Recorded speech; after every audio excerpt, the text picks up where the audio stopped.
Hello everyone, my team are Iman Khatak, Siddharth Vikram, and Shreyas Brother myself made this project LDMMA, Large Dimension Matrix Multiplier Accelerator.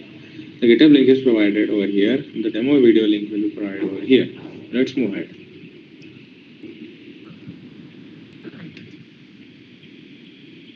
So this is the high-level overview of our project. The user inputs two matrices in our interface. These matrices are then sent to FPGA using UART communication. Once the matrices arrive at the FPGA, these matrices are then appended to the BRAMs. The BRAMs and the systolic unit blocks are instantiated in the systolic module, the top module, and also the Karasube module will be instantiated in the systolic unit block module. This is the main idea behind systolic. The matrices which are inputted by the user are then converted into this format. We can see over here the rows are inverted, they're padded with zeros, and the other matrix is first transposed and padded with zeros. This part is automated by the Python script itself. Now sending this whole column and this whole row clock cycle one by one every clock cycle. For example, this was the initial state of the block, the output matrix.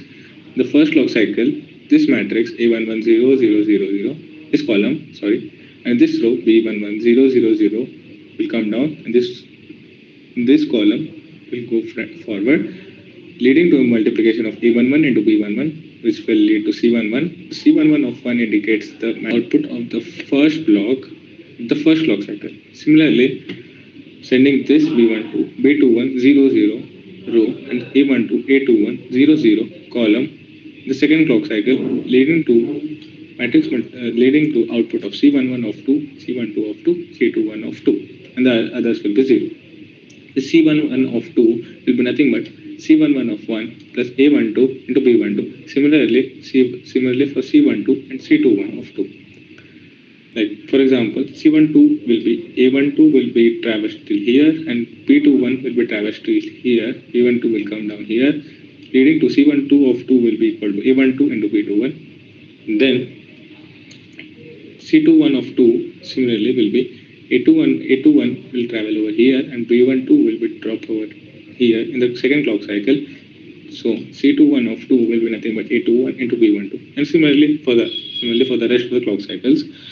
As we move ahead in the clock cycles, from this step to this step and this step and this step to this step, we get a final matrix final output. Now let's see this approach is explored by our team.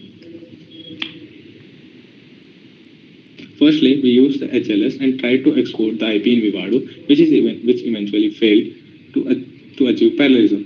Then we switched to a state-based approach in the Verilog itself, which again didn't go as per our expectation. Then we tried to take repetitive inputs, leading to many redundant tasks, like the inputs were being taken redundantly. Finally, we came up with module instantiation approach, where each block of the final output, like this block, like 16 blocks, 16 blocks will be instantiated in the top module, which performed as per our expectation.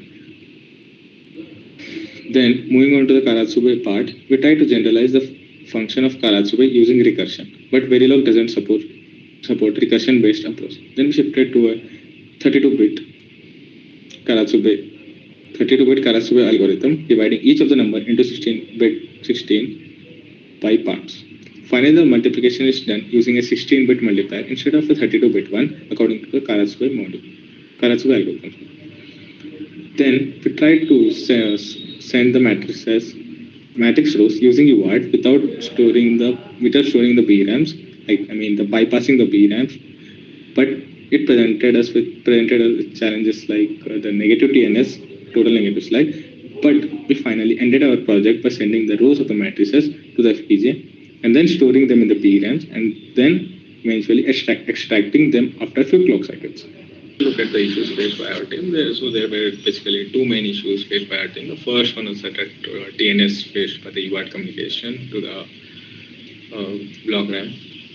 I'll show you the screenshots as well. So we can see over here that we were getting a negative WNS, which is not good for our project because we might end up missing some values at in the output, or we might get some garbage values as well. The second issue was that we were getting some WNS error from because of the path from the PRAM to the systolic unit path.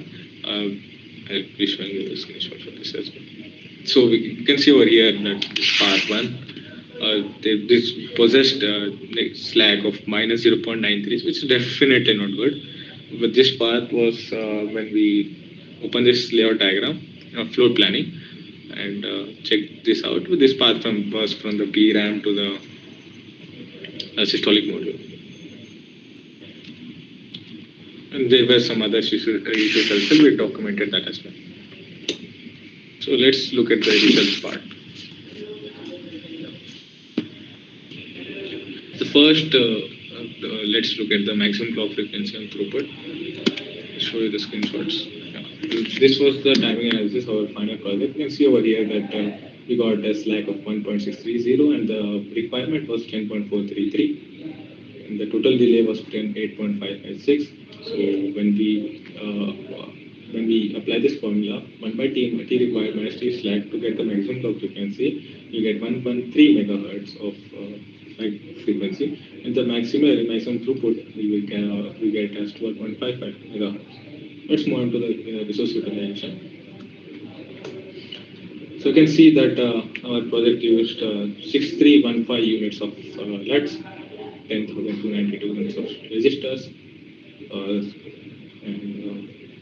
048 units of LUT as memory, 28.5 units VRAMs, 48 DSPs, and memory.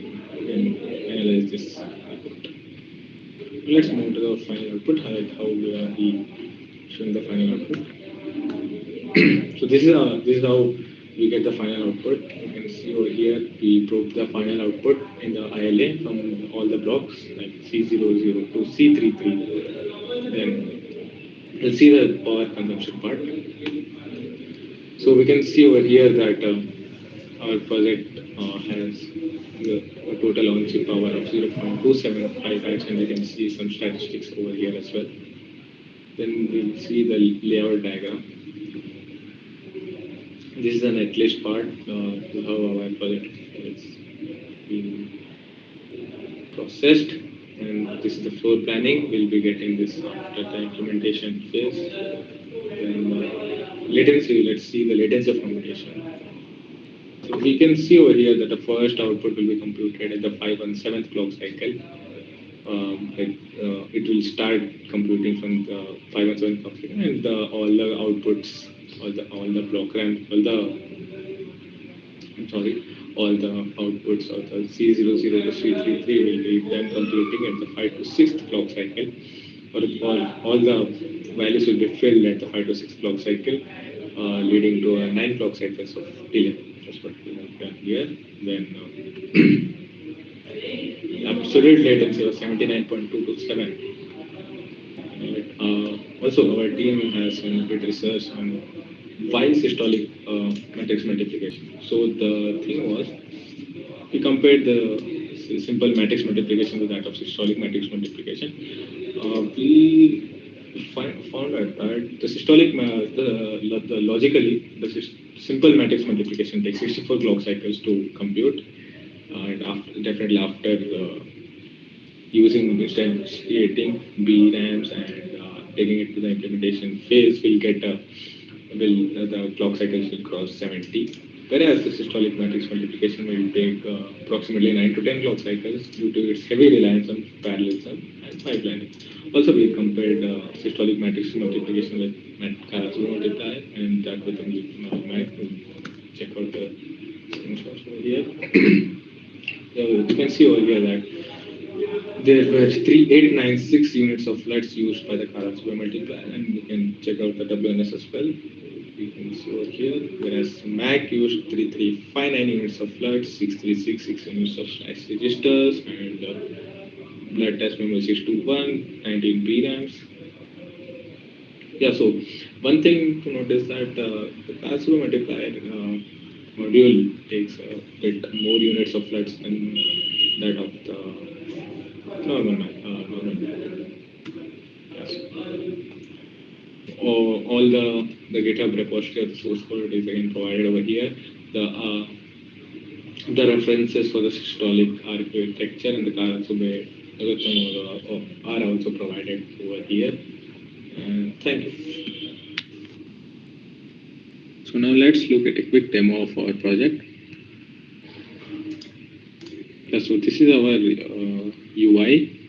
Now, I made my script such that it could randomize the values, but you can even add manually the values as well.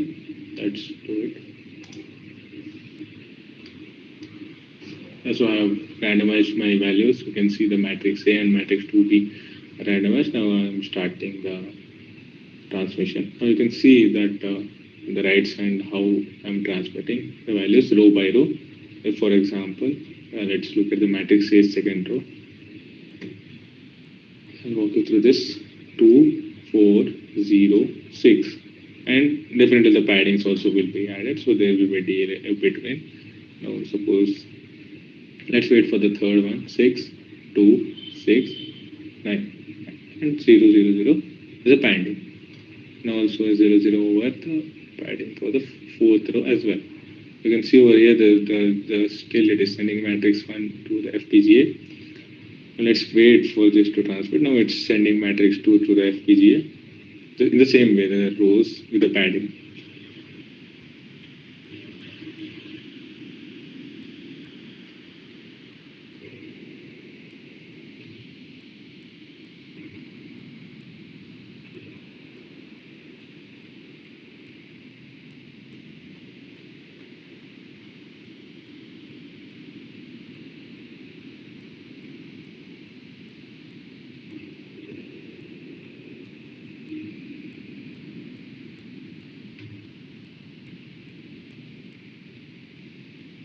Yeah, now the matrix has been sent successfully. Now you can see the output in the ILA like this.